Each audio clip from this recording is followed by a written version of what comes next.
Sud participera à la mythique Sydney-Hobart. À la barre, le skipper Jean-Luc Esplas, 628 000 nautiques pour entrer dans la légende et surmonter des vagues énormes. Gwen Kemener et Claude Breténier sont montés à bord du voilier avant son départ demain pour les Nouvelles-Galles du Sud. Au départ de Sydney, 41 Sud portera fièrement les couleurs de la Calédonie. Seul bateau français engagé dans la Sydney-Hobart sur les 113 concurrents inscrits. 41 Sud a fini 7e l'an dernier. Cette année, il s'est équipé pour le gros temps.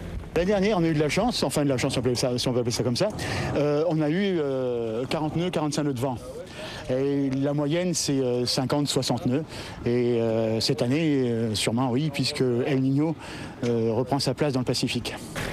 La Sydney-Hobart est une course mythique, réputée pour sa difficulté à travers toutes les mers du globe. Les concurrents doivent affronter les 40e rugissants. Les 40e là se situent au niveau du détroit de Basse.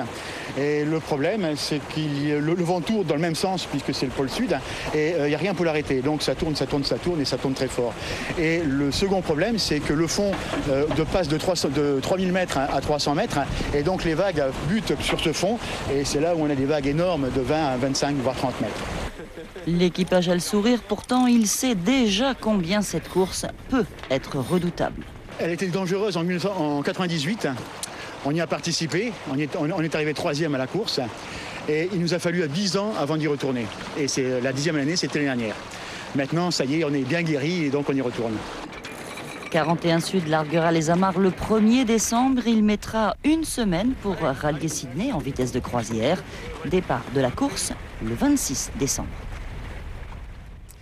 La 12e cérémonie des trophées du sport a récompensé samedi soir les sportifs de l'année. Samuel Launay, Maoni Talia, le supermotard et Nicolas Ngodrella sont les lauréats.